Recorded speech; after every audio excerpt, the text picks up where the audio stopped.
Day. And I'm Richard Day. We're both chiropractors. We've been in practice together for 11 years. Married for 10. With 3 beautiful little girls. We know it's possible to have an exceptional practice that's built around your life. Because we've done it. So we've created this podcast, the Lifestyle Practice Builders Podcast. We'll interview chiropractors, answer questions, and bring you resources to help build and grow your practice. So let's get this party started. That's right. It is time to get this party started. I'm Dr. Richard Day, and I am jumping into the recording booth to try my hand at a podcast episode. It's been a while since I've been in the seat, and it feels pretty good to be in the seat and behind the mic. You know, having a great practice starts with having a vision of what you want your practice to have or to be, and the type of patient you want to serve.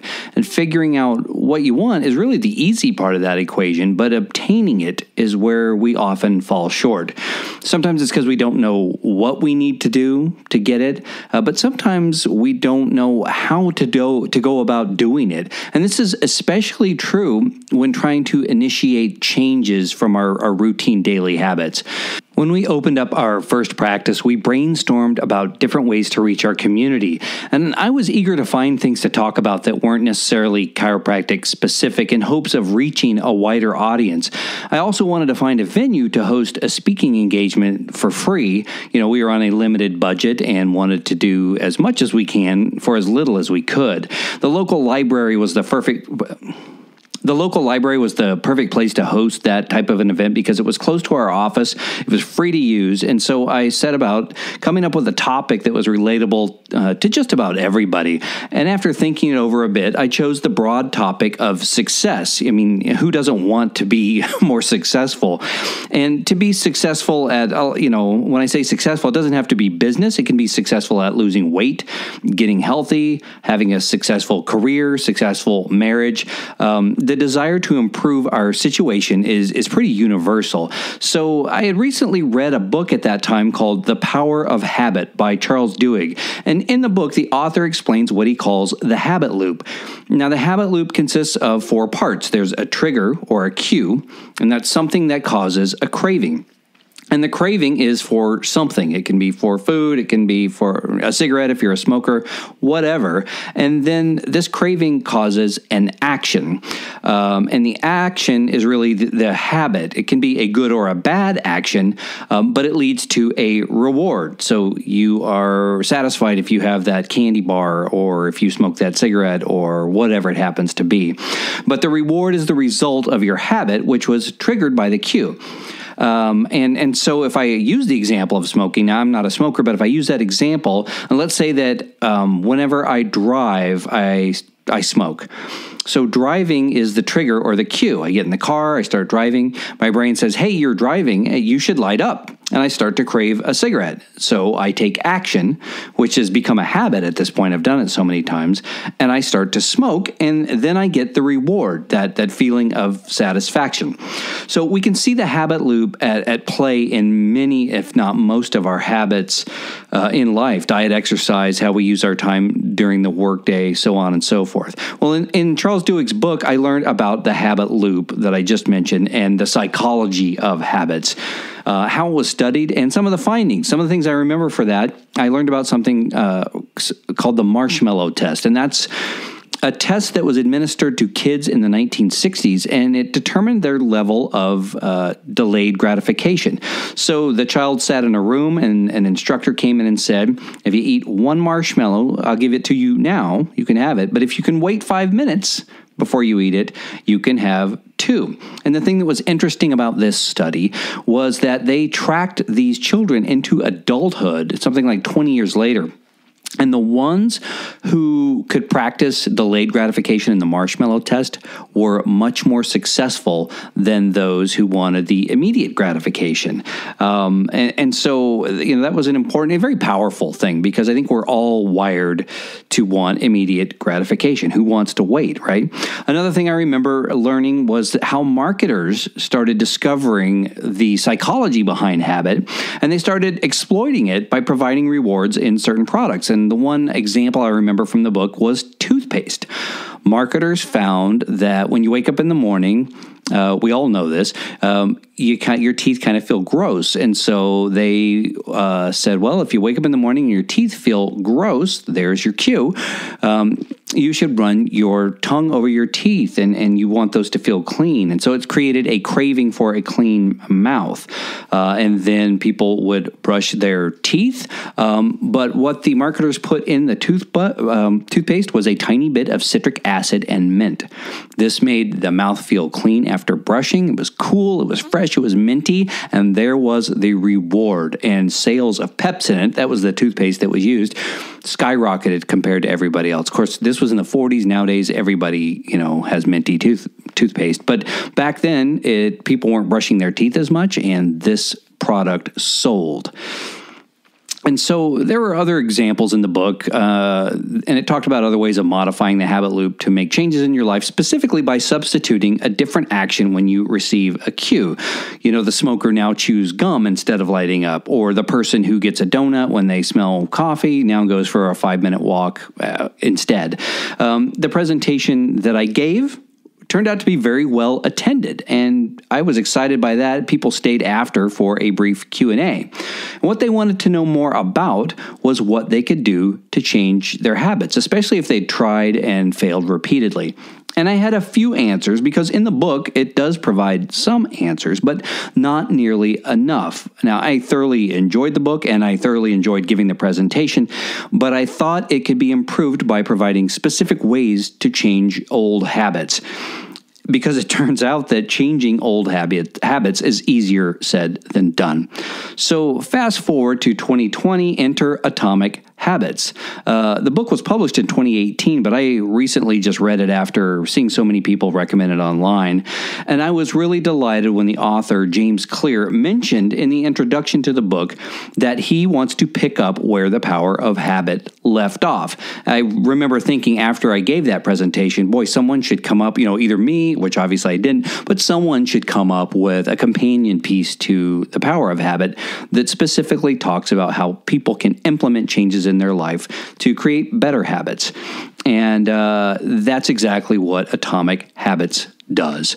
So what is an atomic habit? Well, atomic power is a powerful force that is derived from tiny elements, the proton, neutron, and electron. But the power from these tiny particles can deliver explosive results, and this leads me to my first takeaway from the book. The author says that habits are the compound interest of self-improvement. Now, I remembered when I first learned about the compound value of money over time. I was probably a teenager when I opened my first savings account, and I thought, interest? People give me money for interest? My money just sits there, and then people give me more, people being the bank, I guess.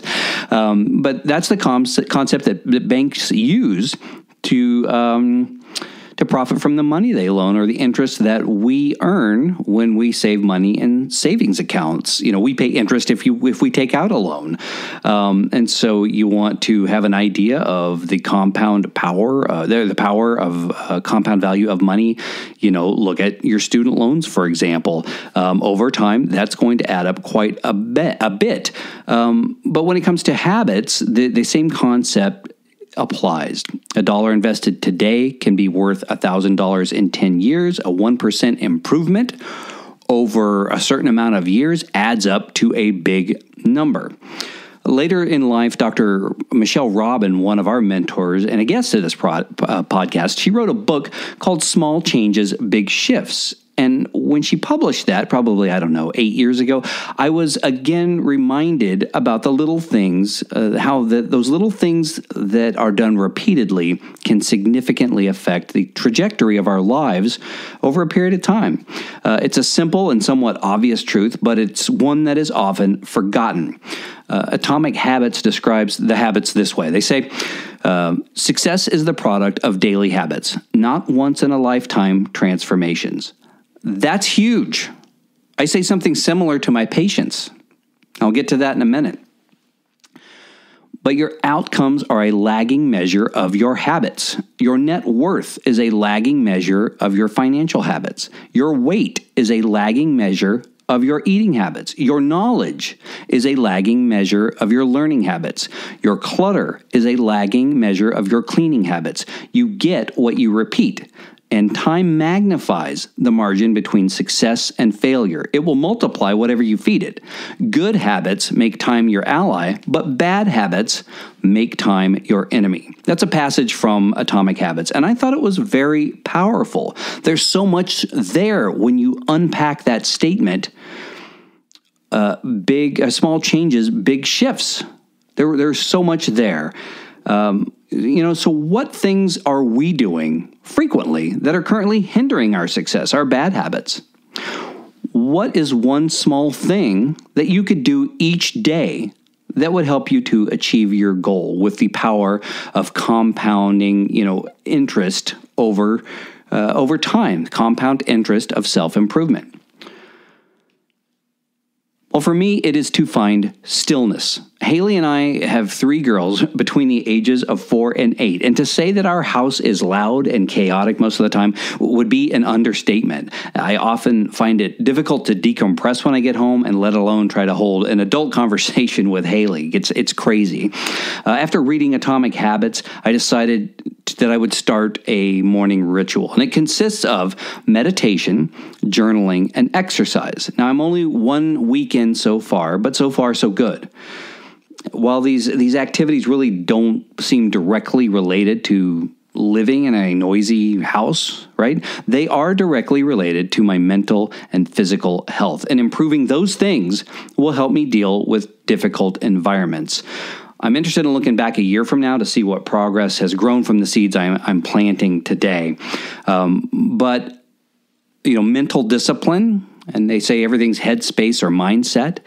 That's really what this is an exercise in, is improving my mindset even when I'm in a stressful situation. And that has benefits not only when I come home to a noisy house, which is one thing, but we all have chaotic points in our life where we have a lot going on, or we have misfortune that we have to cope with. Whatever the case may be, we have to be able to hold it together in a way that is healthy so that we can grow and trudge through and get through whatever those difficult times might be.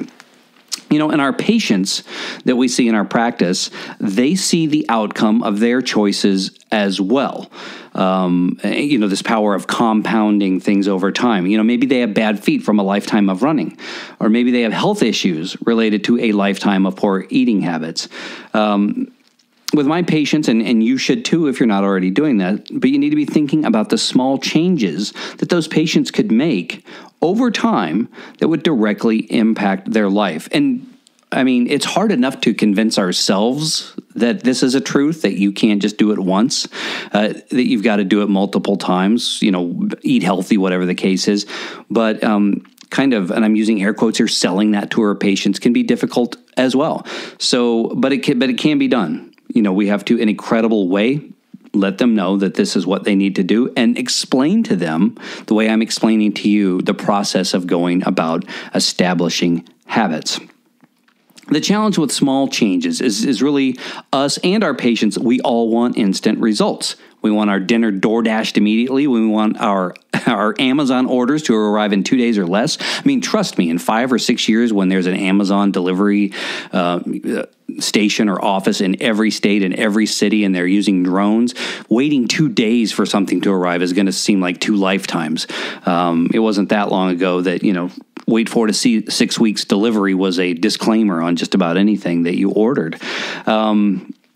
The author of Atomic Habits explains that small changes often appear to make no difference until you cross a critical threshold. The most powerful outcomes of any compounding process are delayed. So you have to be patient. We have to be patient, and we have to be patient with our patients, and we have to explain to them that they need to be patient when they are looking for results. Now, obviously, when it comes to delivering care, that's going to vary. If it's weight loss thereafter, that might be more long-term.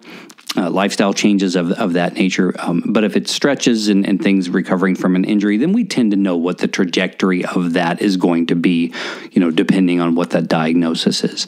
But you get the point of what I'm saying, that if that patient needs to initiate a change in their lives, that can sometimes be difficult, and that they need to be patient. We have to be patient with ourselves as well and not expect too much from these new habits we're developing.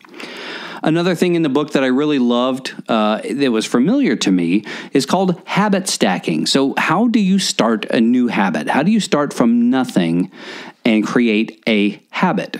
Well, in my practice, and I've been doing this for years, I often give patients home exercises or stretches to do as part of their care plan.